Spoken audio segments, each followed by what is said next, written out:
আসসালামু আলাইকুম, স্বাগতম সবাইকে। আশা করি সবাই অনেক ভালো আছেন। আলহামদুলিল্লাহ আমরাও ভালো আছি। তো আজকে তো রোজার 6 দিন আর কি রানিং চলতেছে। তো রোজা 6 দিন আলহামদুলিল্লাহ অনেক ভালো গেছে। এতটা পানি পিপাসা নয়, এতটা রোদেরও নাই, সব মিলিয়ে আলহামদুলিল্লাহ অনেক ভালো গেতেছে আর কি, আমার কাছে ভালো লাগতেছে। তো এখন হচ্ছে বিকেলবেলা আর কি বাহিরে বসে রয়েছি। এই পাশে আবার আমাদের বাড়িওয়ালা আন্টি রান্নাবান্না করতেছে, সবাই এই জায়গা থেকে কাটাকাটি করে নিল। আমিও রান্নাবান্না করবো, সেজন্য সব কিছু এই জায়গা থেকে আর কি কাটে নেওয়া হয়েছে। তো রোজার প্রথম দিন ওই দিন ইফতারি বানানো হয়েছিল। এই 5 দিন বলতে 5 দিনই, তো 5 দিন গেছে না, মাঝখানে 4 দিন গেছে আর কি। 4 দিন আর কি ইফতারি বানানো হয় না। আপনাদের ভাইয়াও 2 দিন বাড়িতে থাইকাইলো, তার জন্য আর তখন বানাই নাই। তো আজকে আবার হচ্ছে ইফতারি বানাবো। আর অনেকে বলেন যে রোজা থেকে এত ভাজা পোড়া খাওয়া হয়, গ্যাস্ট্রিং হইব বা গ্যাস্ট্রিংয়ের সমস্যা হইব। আমরা বাঙালি মানুষ, আমাদের ইফতারের মধ্যে একটু ভাজা পোড়া থাকবেই। সেজন্য আজকে হচ্ছে ইফতারি বানাবো। বললাম না, সবাই জায়গা থেকে সব কিছু কাটে নিচ্ছে, আমিও কাটে সব কিছু মাখে রান্না করে খাইছি। চলেন যাই, রান্না করে যাই, ভিতরে চলে যাই। আর এই পাশে হচ্ছে গিয়ে আমার পাখিগুলা রোদ্রে দিছিলাম, ডাকতাছে। রোদ্রে দিছিলাম বাহিরে, রোদ্রে দিছিলাম, রোদ পুহাইয়া এই জায়গায় রাইখা দিছি বাহিরে, কই কিছুক্ষণ থাকে এই জায়গায়, পরে রুমে নিমুনি। এতক্ষণ ডাকলাম চুপ হয়েছে। বাহিরে অন্য পাখিদের ডাকতেছে। অনেক বড় হয়ে গেছে, আনছিলাম তখন আরো ছোট ছিল, কত বড় হয়ে গেছে। এই কই যে উঠছে, কেমন করে শুয়ে রয়েছে। যাইবা রুমে যাবা? কোনো কিছুই হইতেছে না, বউ পাই গেছে, থাক পরে নিমুনি রুমে। তো এই যে রান্নাঘরে চলে আসছি। এই পাশে হচ্ছে গিয়া পেঁয়াজু বানানোর জন্য পেঁয়াজ, তারপর হচ্ছে খেসারির ডাউল, বেসন, এগুলো দিয়ে আর কি গুঁড়া মশলা যা যা লাগে সব কিছু দিয়ে মাখিয়ে রাইখা দিছি। আর এই জায়গায় আছে হচ্ছে বেসনটা গুলে রাখছি।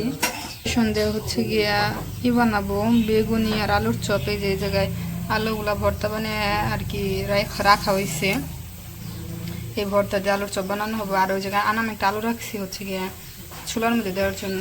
আর এই যে পাশে বেগুনের জন্য বেগুনগুলো কাইটে নিচ্ছিলাম। আর এই জায়গায় হচ্ছে প্রেশার কুকারে ছোলা সিদ্ধ দিছি। আজকে আবার কি হয়েছে, সকালে সেহেরি করে আমার হচ্ছে গিয়ে ছোলাটা ভিজাইতে মনে নাই। এখন আমি রান্না করতে আসবো, তখন মনে হয়েছে যে আমি ছোলা তো ভিজাই নাই। পরে আন্টি বললো যে আমার প্রেশার কুকারে দিয়ে দাও, তাড়াতাড়ি সিদ্ধ হইব না। সেজন্য আর কি প্রেশার কুকারে দিয়ে দিছি, দেখি কি হয়, সিদ্ধ হইব কি না হইব। মানে চিন্তায় আসছি অনেকটা যে ছোলা কি সিদ্ধ হইব আদৌ। কিছুক্ষণ দিয়ে রাখছিলাম চুলার মধ্যে, এমনি হয় নাই, পরে এটার মধ্যে দিছি। তো এখন হচ্ছে ভাজার জন্য আর কি তেলটা দিয়ে দিই কড়াইতে। এই যে এপাশে কড়াইতে হচ্ছে তেলটা গরম করে পেঁয়াজগুলো দিয়ে দিছি ভাজার জন্য। এগুলো ভাজা হইতে থাকে। আর কেন জানি না আর কি ইগুলা বেশি হয়ে যায়। পেঁয়াজু যে বানাইতে গেছি কম করে নিছি সব কিছু, তারপরে দেখছি যে অনেকগুলো হয়ে গেছে। এখন দিচ্ছি আর কয়টা দেওয়া যাইব, 2বার দেওয়া লাগবো। প্রথম দিন ইফতার বানিয়েছিলাম ওই দিনও অনেকগুলো হয়েছিল, প্রথম দিন তো পরিমাণটা বুঝি নাই, কিন্তু ওই দিনও অনেক হয়েছিল। আজকেও কম করে নিচ্ছি সব কিছু, তারপরে মনে হইতেছে না জানি বেশি পরিমাণটা বুঝি না। 2-1 দিন বানালে বুঝা যাবো। এই যে পেঁপেগুলো ভালো হইতেছে, আর একটু হইব আর কি। আমি যে ইফতারগুলো বানাই মানে নিজের রান্নার প্রশংসা নিজেই করি, একদম দোকানের ইফতারের মতন হয়, ভালোই হয়।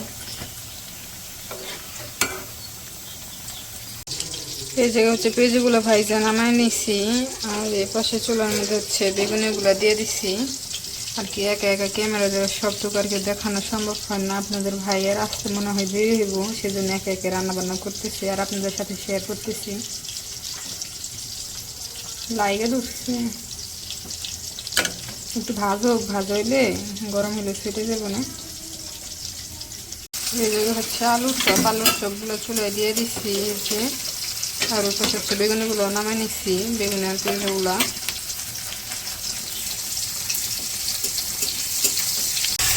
এই যে এখানে আমার আলুর চপগুলো নামাই নিচ্ছি।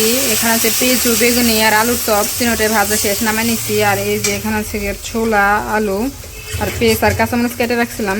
ভাবছিলাম যে ছোলাগুলো সিদ্ধ হবে না, তা অনেক সুন্দর সিদ্ধ হয়েছে, সিদ্ধ একদম ফাইটে গেছে। প্রেশার কুকারে দিয়ে নেই, এখন ছোলাগুলো ভুনাই নেই। এই যে এখানে পেঁয়াজ, কাঁচামরিচ ভাজা, গুঁড়া মশলাগুলো দিয়ে দিচ্ছি, হলুদের গুঁড়া, মরিচের গুঁড়া, লবণ, আদা রসুন বাটা, ধনিয়া গুঁড়া সব কিছু দিয়ে কষা দিচ্ছি। এখন হচ্ছে ছোলার আলুগুলো দিয়ে দিই।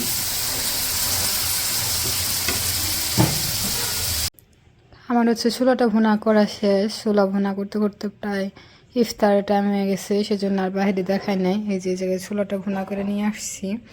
এই জায়গায় হচ্ছে গিয়ে খেজুর, আর এই জায়গায় হচ্ছে গিয়ে শরবতটাও গুলাই নেওয়া হয়েছে। তো সব কিছু দিয়ে রাখছি। এই যে এই জায়গায় এখানে আছে তুতমা, তারপর হচ্ছে এই সবগুলোর বুসি আর কি, গুড়, এগুলো দিয়ে আর কি বানানো হয়েছে। তো এগুলো একটু ভিজতে হইব, সেজন্য আগে আর কি একটু গুলাই রাখছি। আর ওই পাশে আছে ভাজা পোড়া। তো ওই পাশে তো প্রায় ইফতারের টাইম হয়ে গেছে। আর আজকে আমার একা একা ইফতার করতে হইব, যেমন ওই দুদিনও করছিলাম, উনি বাড়িতে গেছিল। তো আজকেও আর কি ওনার অফিস থেকে আসতে আর কি লেট হইব, দেরি হইব। পর আমার কল দিয়ে বললো তুমি ইফতার করে নিও, আমার আসতে দেরি হয়ে যাইব। তো একা একা ইফতার করতে ভালো লাগে না, সত্য কথা যেটা। যেমন বাড়িতে থাকলে সবার সাথে করা হতো, আর উনি থাকলে ওনার সাথে করা হয়। একা একা ইফতার করতে গেলেও ভালো লাগে না। তো আজকের ভিডিওটা আর বড় করবো না, ভিডিওটা এই পর্যন্তই। সবাই সুস্থ থাকবেন, ভালো থাকবেন, আর আমাদের পাশে থাকবেন। আল্লাহ হাফেজ।